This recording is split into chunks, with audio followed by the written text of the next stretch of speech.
Halo semua, apa yang akan saya jelaskan pada video ini, setahu saya adalah sesuatu yang belum pernah dibicarakan sebelumnya.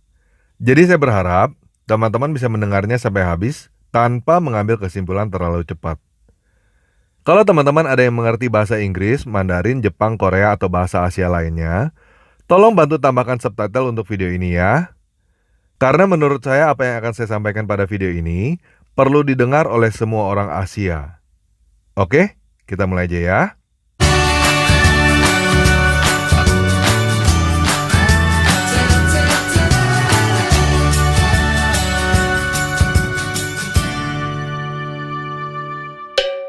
Nah, sekarang kita mulai dari sejarah ya. Kerajaan tertua di Asia yang mempunyai bukti arkeologi adalah Kerajaan Shang atau yang disebut juga dengan Yin, yang diperkirakan dari tahun 1600 sampai 1000 sebelum Masehi di Cina. Menurut catatan sejarah agung yang ditulis kira-kira pada tahun 100 sebelum Masehi oleh Sima Qian dan catatan sejarah bambu yang ditulis kira-kira pada tahun 300 sebelum Masehi, kerajaan pertama sebelum Kerajaan Shang adalah Kerajaan Xia. Kerajaan Xia diperkirakan berdiri sejak tahun 2000 sampai 1600 sebelum Masehi, dan biasanya dianggap sebagai cerita legenda karena tidak ditemukan adanya bukti arkeologi. Nah, perlu kita perhatikan di sini bahwa jarak antara Kerajaan Xia dan catatan sejarah adalah lebih dari 1000 tahun. Jadi selama lebih dari 1000 tahun, cerita tentang Kerajaan Xia diturunkan secara lisan. Setelah lebih dari 1000 tahun, baru diturunkan secara tulisan. Legenda yang ada di Cina yang paling kuno adalah legenda 8 dewa, legenda Nuwa, legenda 3 maharaja dan 5 kaisar. Banyak versi yang bercerita mengenai legenda ini, dan hal ini wajar karena cerita tersebut diturunkan secara lisan selama lebih dari 1000 tahun. Namun yang menarik adalah legenda-legenda ini ada hubungannya dengan banjir besar. Sejarah Cina dimulai dengan banjir besar. Jika kita mencocokkan legenda yang ada di Cina dengan catatan yang ada di Alkitab, kita bisa melihat bahwa legenda 8 dewa adalah cerita Nuh dan keluarganya yang berjumlah 8 orang di dalam bahtera. Nuwa adalah Nuh, 3 maharaja adalah 3 anak Nuh, Shenong adalah Sem, Suiren adalah Ham, Fuxi adalah Yafet, 5 kaisar adalah 5 anak Sem. Nah, kalau kita perhatikan tabel waktu yang ada di kitab Kejadian, banjir besar terjadi kira-kira pada tahun 2500 sebelum Masehi. Yang jarang orang perhatikan pada tabel ini adalah Nuh dan Sem masih hidup sampai melihat keturunan yang ke-10, yaitu Abraham. Jadi Abraham bertatapan muka dengan 10 tingkat leluhur yang ada di atasnya.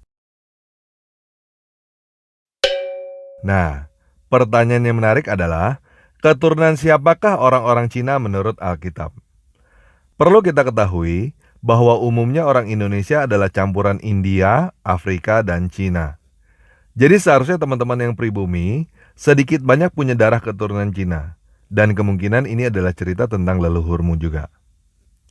Pada Kejadian 25 ayat 1, dikatakan bahwa Abraham mengambil pula seorang istri yang bernama Ketura. Perempuan ini melahirkan bagi Abraham Zimran, Yoksan, Medan, Midian, Isibak, dan Syuah. Dan diceritakan juga bahwa Abraham menyuruh mereka pergi ke tanah timur. Ini adalah satu-satunya keturunan Nuh yang tercatat pergi ke tanah timur di dalam Alkitab. Anak-anak Abraham keturunan Ketura. Kapan peristiwa ini terjadi? Kira-kira pada tahun 2000 sebelum Masehi. Sama dengan tahun berdirinya Kerajaan Xia, kerajaan pertama di Cina. Jadi kemungkinan keturunan Cina adalah keturunan Abraham secara lahiriah dari Ketura. Nah, sekarang kita langsung membahas kepercayaan leluhur orang-orang Cina ya. Ada 2 orang yang menjadi dasar fondasi filsafat Cina, yaitu Kongfucu dan Laozi. Kongfucu mengajarkan tentang moral, Laozi mengajarkan tentang teologi. Kalau ajaran Buddha, sebenarnya bukan ajaran asli yang berasal dari Cina, tetapi dari India. Nah, pada video ini, kita tidak akan membahas tentang ajaran Kongfucu dan Buddha. Kita akan membahas ajaran Laozi dari bukunya, Tao Te Ching. Referensi Tao Te Ching yang akan saya kutip, bisa teman-teman cari di internet atau beli bukunya secara online. Laozi adalah seorang guru besar pendiri ajaran Tao, yang kira-kira hidup pada tahun 600 sebelum Masehi. Tanpa disadari, Ajaran Tao adalah ajaran yang menjadi dasar pemikiran yang sudah lama diterima dan digunakan secara umum di Asia. Walaupun ajaran Tao tidak diajarkan secara formal. Banyak orang, khususnya keturunan Cina di Indonesia, KTP-nya Buddha, atau merasa dirinya Konghucu. Tetapi sebenarnya dasar kepercayaannya adalah Taoisme. Biasanya warga keturunan Cina di Indonesia tidak menekankan ajaran tentang ketuhanan. Yang penting percaya Tuhan itu ada dan berbuat baik. Nah, pada video ini kita akan membahas lebih mendalam sebenarnya apa sih ajaran Tao yang ada di dalam Tao Te Ching. Oke? Pada bab 25 buku Tao Te Ching, Lao Tzu menjelaskan bahwa dia melihat Sang Pencipta. Dia tidak tahu namanya, dan dia menyebutnya Tao. 有物混成先天地生，即悉辽西独立不改，周行而不殆，可以为天下母。无不知其名，强自之曰道。 Jadi padanan kata untuk Tao dalam bahasa Yunani adalah Hotheos. Tao, Theos. Padanan kata untuk Tao dalam bahasa Indonesia adalah kata Tuhan. Tao adalah sebutan yang diberikan Lao Tzu untuk Sang Pencipta, untuk Tuhan. Jadi pada video ini, ketika teman-teman mendengar kata Tao, itu artinya adalah Tuhan. Dan ketika teman-teman mendengar kata Tuhan, itu artinya Tao. Sama aja. Oke? Pada bab 1, bab 62 Tao Te Ching, Lao Tzu menjelaskan bahwa Tao adalah misteri. Bahkan misterinya misteri. 同谓之玄，玄之又玄。道者万物之奥。 Pada bab 21, Lao Tzu menjelaskan bahwa dia melihat Tao dengan samar-samar dan tidak jelas. 孔德之容为道是从，道之为物为恍为惚。惚兮恍兮其中有象，恍兮惚兮其中有物，杳兮明兮其中有精，其精甚真，其中有信。自古及今，其名不去以阅众甫，吾何以知众甫之状哉？以此。 Nah, ini sebabnya orang-orang keturunan Cina tidak terlalu menekankan pengajaran tentang Tuhan. Karena Tuhan adalah misteri, dan yang paling penting adalah berbuat baik. Lao Tzu adalah salah satu dari segelintir orang yang melihat apa yang dia lihat. Dan dia memberikan kesaksian tentang apa yang dia lihat dengan baik, walaupun samar-samar dan tidak jelas. Tetapi Lao Tzu bukan satu-satunya orang yang melihat apa yang dia sebut Tao itu. Kebanyakan orang-orang yang melihat apa yang Lao Tzu lihat adanya di Israel. Israel adalah cucunya Abraham. Di Israel, orang-orang yang melihat seperti Lao Tzu disebut para nabi. Para nabi dari Israel ini juga melihat Sang Pencipta, dan mereka menyebutnya dengan nama Yahweh. Yahweh artinya adalah Dia ada, yang ada. Sama seperti Lao Tzu yang berkata pada bab 40 Tao Te Ching, bahwa segala sesuatu tercipta oleh yang ada. 凡者道之动，弱者道之用。天下万物生于有，有生于无。 Para nabi dari Israel ini juga memberikan kesaksian tentang apa yang mereka lihat seperti Lao Tzu. Dan bagi para nabi ini, hal itu juga adalah misteri. Namun ada satu hal pokok yang disampaikan oleh para nabi Israel, yaitu yang ada itu akan datang dan tinggal bersama-sama dengan manusia. Apa yang disampaikan oleh para nabi itu disebut nubuat atau ramalan. Kira-kira pada tahun 0 Masehi, yang ada ini datang, lahir sebagai manusia dengan nama Yesus. Nama Yesus artinya adalah Yahweh menyelamatkan. Yang ada itu menyelamatkan. Orang Kristen percaya bahwa Yesus adalah Yahweh itu sendiri. Dengan bahasanya Lao Tzu, orang Kristen percaya bahwa Yesus itu adalah Tao itu sendiri. Orang Kristen percaya bahwa Yesus menggenapi semua nubuat dan memenuhi semua ajaran yang dikatakan oleh para nabi. Sekarang, saya akan menunjukkan bahwa Yesus menggenapi semua nubuat dan memenuhi semua ajaran yang dikatakan oleh Lao Tzu juga. Yang saya maksud dengan Yesus menggenapi semua nubuat Lao Tzu adalah teman-teman akan memahami misteri yang Lao Tzu katakan dengan melihat Yesus. Yang saya maksud dengan Yesus memenuhi semua ajaran Lao Tzu adalah teman-teman akan melihat bagaimana Yesus menerapkan ajaran Tao dengan sempurna.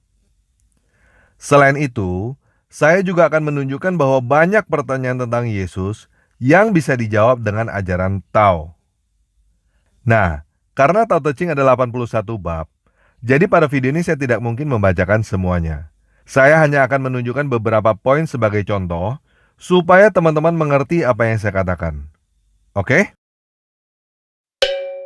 Pada bab 4, Lao Tse mengatakan bahwa dia tidak tahu Tao adalah putra siapa, tetapi Tao sudah ada sebelum Kaisar pertama. 道冲而用之或不盈，渊兮似万物之宗。错其锐，解其分，和其光，同其尘，战兮似或存。吾不知谁之子，象帝之先。 Apa maksud Lao Tse mengatakan bahwa Tao adalah putra siapa? Dan apa maksud Lao Tse mengatakan bahwa dia sudah ada sebelum Kaisar pertama? Di dalam Matius 1 ayat 1, ditulis bahwa Yesus adalah putra Abraham secara silsilah.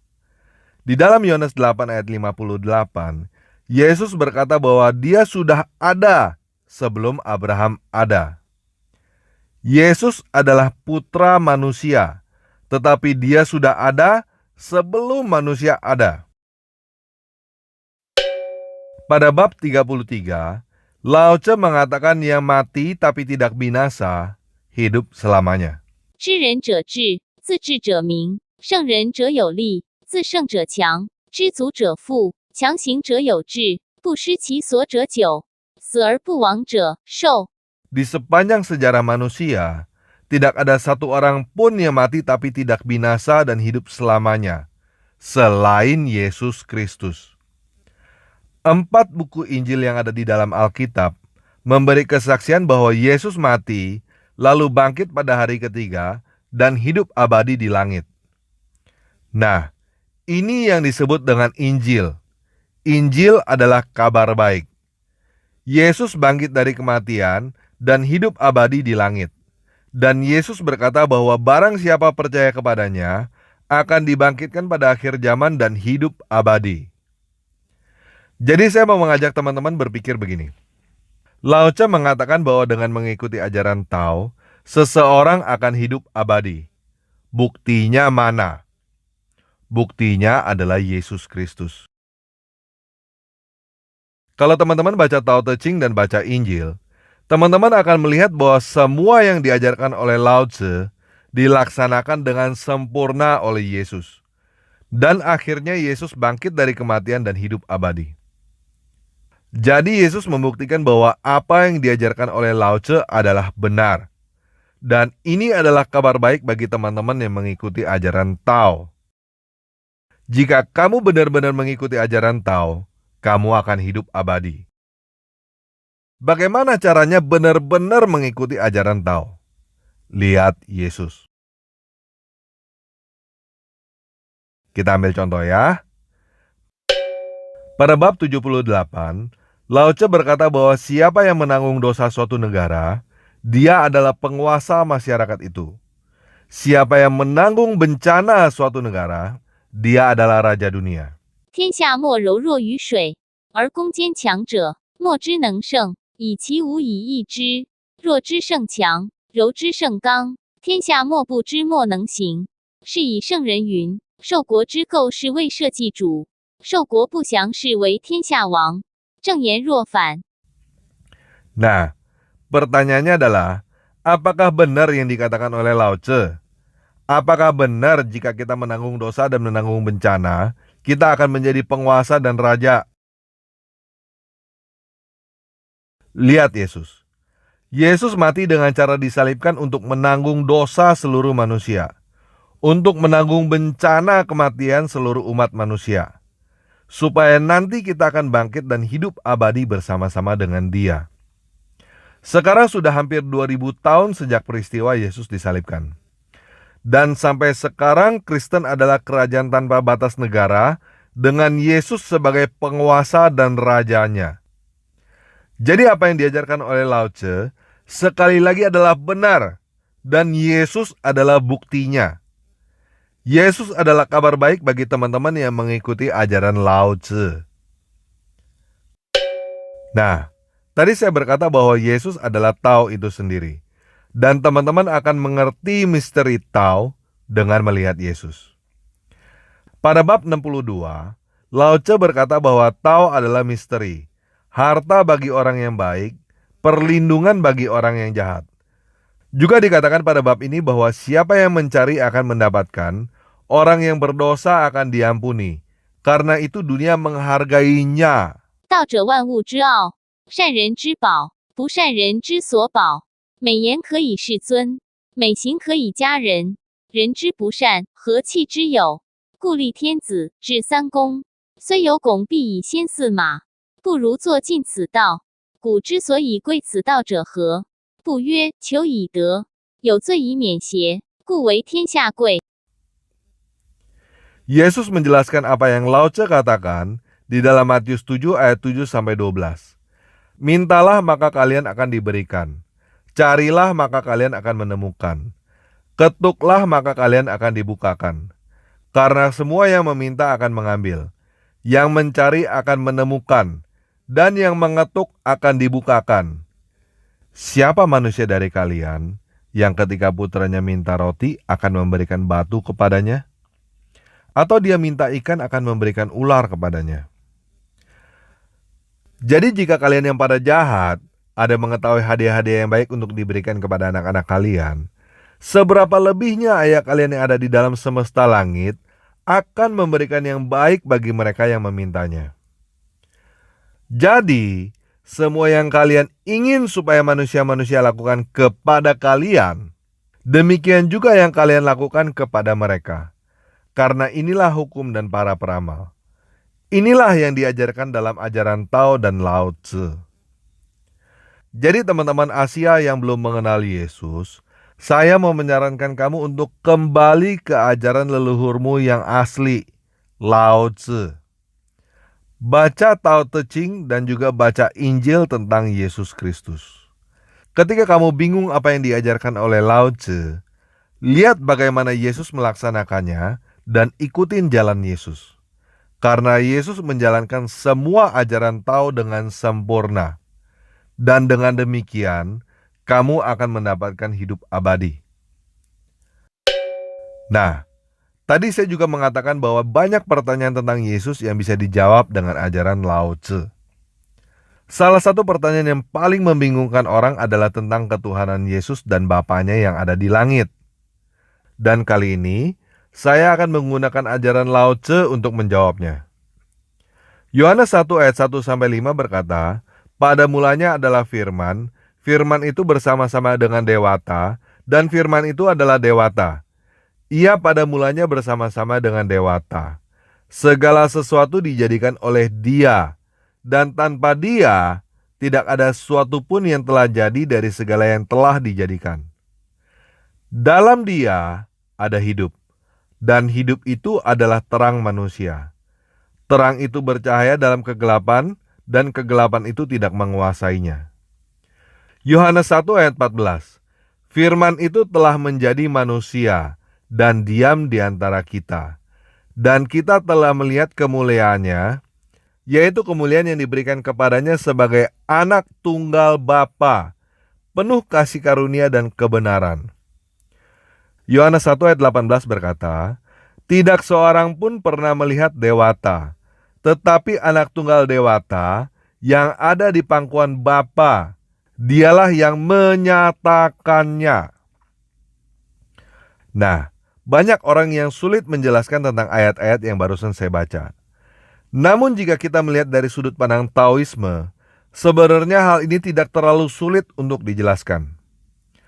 Semua orang Kristen sepakat bahwa Yesus adalah sang anak yang dimaksud di dalam ayat-ayat yang barusan kita baca. Yesus adalah sang firman yang keluar dari sang Dewata dan menjadi manusia. Namun banyak orang yang bingung dengan dualisme anak dan bapa, firman dengan Dewata. Pada bab 40 Tao Te Ching, Lao Tzu menjelaskan bahwa segala sesuatu, segala hal, alam semesta, lahir dari yang ada. Dan yang ada lahir dari yang tidak ada. 凡者道之动，弱者道之用。天下万物生于有，有生于无。 Firman atau anak itu adalah yang terlihat. Lao Tzu menyebutnya yang ada. Dewata atau Bapa itu adalah yang tidak terlihat. Lao Tzu menyebutnya yang tidak ada. Segala sesuatu diciptakan oleh firman, oleh sang anak. Segala sesuatu diciptakan oleh yang ada. Firman berasal dari Dewata. Sang anak berasal dari sang Bapa. Yang ada lahir dari yang tidak ada. Jadi Lao Tzu dan Yohanes sedang menjelaskan hal yang sama dengan kata-kata yang berbeda. Yesus berkata di dalam Yohanes 14 ayat 9-12, "Barang siapa telah melihat aku, ia telah melihat Bapa. Aku di dalam Bapa dan Bapa di dalam aku." Pada bab 1 buku Tao Te Ching, Lao Tzu menjelaskan dengan menggunakan istilah yang tanpa nama dan yang dengan nama. Yang tanpa nama adalah sumbernya. Yang dengan nama adalah yang menciptakan. Orang yang mengosongkan dirinya dari keinginan bisa melihat yang tanpa nama. Orang yang mempunyai keinginan hanya melihat yang dengan nama. Yang tanpa nama dan yang dengan nama pada dasarnya adalah sama. Keduanya hanya berbeda nama. 道可道，非常道；名可名，非常名。无名天地之始，有名万物之母，故常无欲以观其妙，常有欲以观其角。此两者同出而异名，同谓之玄，玄之又玄，众妙之门。 Jadi Lao Tzu memandang yang tidak ada dan yang ada, yang tidak terlihat dan yang terlihat. Dan ini yang disebut Lao Tzu dengan Tao. Begitu juga dengan Yesus. Yesus adalah nama untuk anak dan Bapa, dan keduanya adalah satu kesatuan. Di dalam Yohanes 14 ayat 26, Yesus berkata bahwa Bapa lebih besar daripada aku. Di dalam bab 11 buku Tao Te Ching, Lao Tzu berkata bahwa jendela, pintu, dan tembok yang membentuk ruangan. Dan ruangan yang di dalamnya itu yang digunakan. Yang terlihat yang bermanfaat, yang tidak terlihat yang digunakan. 30辐共一毂，当其无，有车之用；言之以为器，当其无，有器之用；凿户有以为室，当其无，有室之用。故有之以为利，无之以为用。 Jadi Lao Tzu menjelaskan dengan perumpamaan sebuah ruangan. Yang disebut dengan anak adalah tembok, pintu, dan jendelanya. Yang terlihat, yang disebut dengan Bapa, adalah ruangan yang ada di dalamnya, yang tidak terlihat. Bapa ada di dalam anak, dan anak ada di dalam Bapa, seperti ruangan dengan tembok-temboknya. Bapa lebih besar daripada anak. Begitu juga ruangan lebih besar daripada tembok-temboknya. Kita bisa membedakan yang mana yang disebut tembok, yang mana yang disebut ruangan. Tembok dan ruangan adalah dua hal yang berbeda. Namun keduanya adalah satu kesatuan. Begitu juga dengan anak dan Bapa adalah dua hal yang berbeda. Namun keduanya adalah satu kesatuan. Tidak ada tembok, maka tidak ada ruangan. Tembok itulah yang menyatakan ruangan. Begitu juga anak yang menyatakan Bapa. Bagaimana caranya melihat ruangan? Ya lihat tembok-temboknya. Bagaimana cara melihat Bapa yang di langit? Ya melihat anaknya. Yang disebut dengan Tao adalah tembok-tembok termasuk ruangan yang ada di dalamnya. Yang disebut dengan Yesus adalah anak termasuk Bapa yang ada di dalamnya. Yesus berkata di dalam Yohanes 10 ayat 9, "Aku adalah pintu. Barang siapa masuk melalui aku, ia akan selamat. Dan ia akan masuk dan keluar dan menemukan padang rumput." Yesus berkata di dalam Yohanes 14 ayat 6-7, "Akulah jalan dan kebenaran dan hidup. Tidak seorang pun yang datang kepada Bapa kalau tidak melalui aku. Sekiranya kamu mengenal aku, pasti kamu juga mengenal Bapakku. Sekarang ini kamu mengenal Dia, dan kamu telah melihat Dia. Bagaimana? Sekarang udah lebih mengerti kan? Nah, saya akan menutup video ini dengan sebuah pernyataan untuk teman-teman Asia. Buat teman-teman Asia yang belum memahami Yesus dengan sudut pandang dari barat atau sudut pandang dari selatan, coba pahami Yesus dengan sudut pandang dari timur.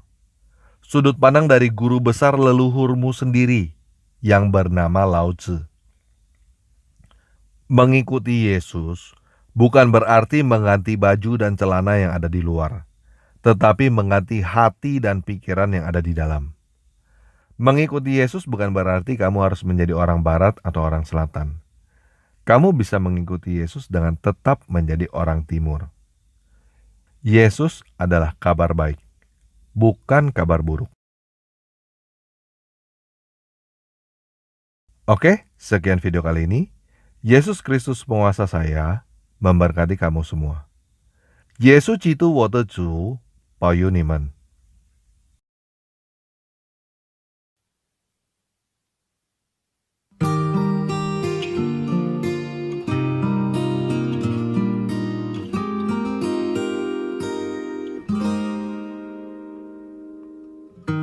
坦然无惧，我来到施恩的宝座前，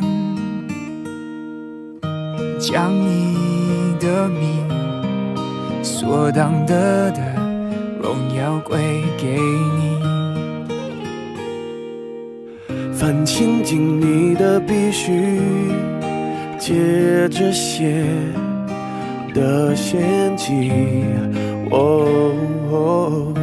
你只一次献上自己，拯救我到底。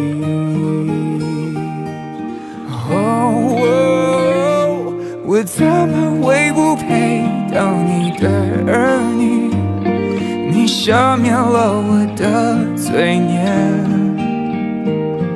你是我的肩，慈爱和怜悯，你全心听我的声音。主，你像我样怜安慰和帮助，将平安充满我的心。主，你保护我，保护我性命，至高者你建立我心。Come on。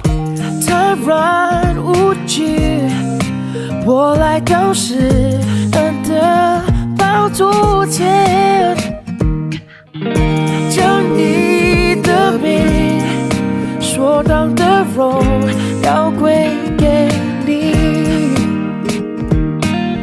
凡亲近你的必须借着血的献祭。你只一次献上自己，拯救我到底。我怎么会不配当你的儿女？你赦免了我的罪孽，你是我的肩，慈爱和怜悯，你全心听我的声音。主，你像我样怜安慰和帮助，将平安充满我的心。